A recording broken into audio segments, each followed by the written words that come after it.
Hi, my name is Chris. If you've seen my YouTube videos, you know that I'm into a lot of different hobbies. One of the hobbies I'm into is photography. Earlier, I posted a video showing an 8mm movie camera, and since then I've had a lot of people making requests for me to post another video showing how to actually load the camera.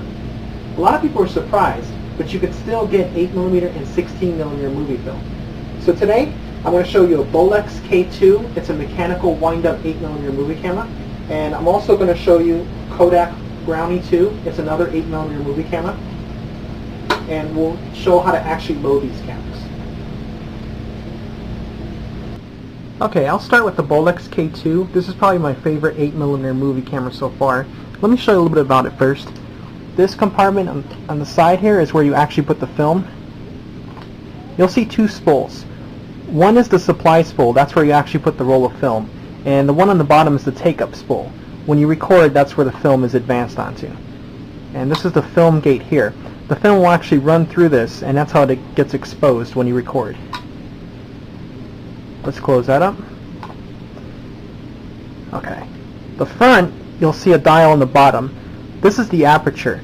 This is what you turn this to open and close the aperture, and that determines how much light comes into the camera to expose the film. And I don't know if you can see the numbers on the dial, but that's the f-stops. You change this, you turn this to open and close the aperture. This dial on the top here is for setting the speed of your film, the ISO of your film. That's for using the auto exposure, and it actually has a light sensor that can automatically open and close the aperture depending on how much light there is. But I normally just use manual exposure, so I just use this down here. This on the side, this key is how you actually wind the motor. You wind that up to wind the spring motor. And this switch here is for changing the shutter speed. You can actually use different shutter speeds, and that's what this switch is here. This on the side, this other little knob, is to change the feet per second, how fast the camera actually records. And this is the viewfinder. You just look through that to get your scene that you want to record from.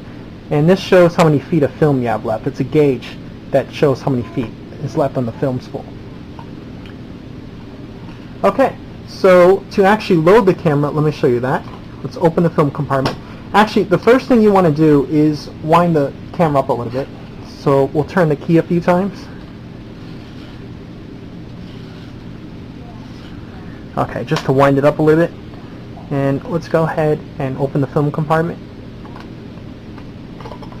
I'm kind of sitting at an odd angle. I don't want to get my shadow in the video, so it's a little harder, but okay. This is normally what 8mm film looks like before it's processed, and it's kind of what it looks like here.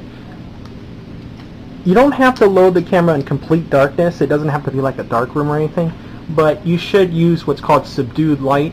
Basically just like, at least if you're outside, at least go under the shade of a tree or go inside and just turn down the lights or something. You want to do this in subdued light, but it doesn't have to be total darkness.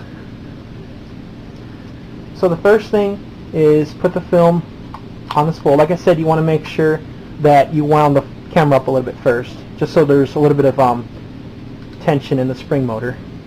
Open up the film gate. On this camera there's just a little switch. Just pull it back and that opens up the gate.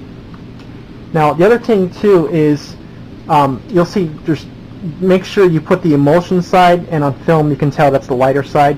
Make sure you put the emulsion side in the film gate, put that facing the lens. So I'll just put that on the supply spool, and try not to get my hands in the way. But basically you feed the film through the film gate, and there's notches, there's actually teeth in the gate that'll grab the sprockets on the film and pull it through. And we just close the film gate, and if I did it right, it should automatically run through. And it looks like it's not quite on the teeth. Open the gate. Let me see if I, like I said, I'm kind of doing this at an odd angle, so it's a little weird.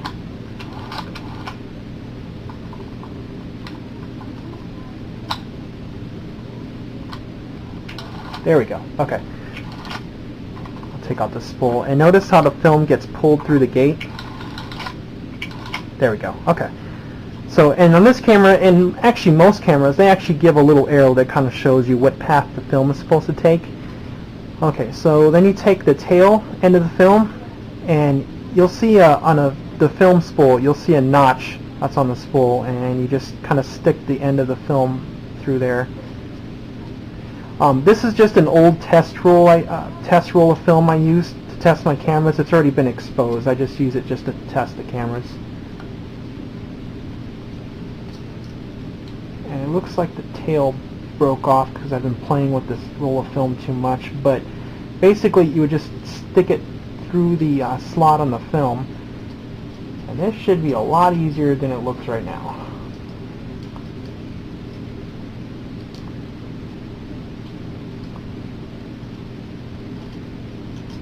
Okay, well, there we go. Okay. So once you have the film in the slot on the spool, then you can see it's getting taken up on the spool. And just run it just a few times just to make sure you get a couple turns of film on the spool, and then close the compartment, and there you go. The camera's loaded. And you just press this trigger to run the film. And then just turn the key to wind the motor. And that's basically all there is to it. And that's how you load a bolex K2 8mm movie camera. And most 8mm cameras are pretty much the same, just two spools. And like I said, this is for spool type film. This isn't a magazine. If you do get these kind of cameras, make sure you get the double run 8mm film. That's what they call it. And you can order the film pretty easily online. In fact, there's one place called Dwayne's Photo, and they have a website. Their website is www.k14movies.com, and that's where I get all my film from. You can also send the film back to them to get developed, and what will happen is when they develop the film, they'll also split it in half, and they splice the film together, and it turns a 25-foot roll of film into a 50-foot roll, and this is what it looks like. This is the actual spool that you put on your projector to watch the movie, or you can also take them in and get them transferred to DVD or whatever. But I just put it on a projector and actually watch the film just like it is, because like, well, hey, if you're going to do everything the old school way, you might as well do it right. So anyway, okay, so that's the Bolex K2, and the next camera I'll show will be the Kodak Brownie 2.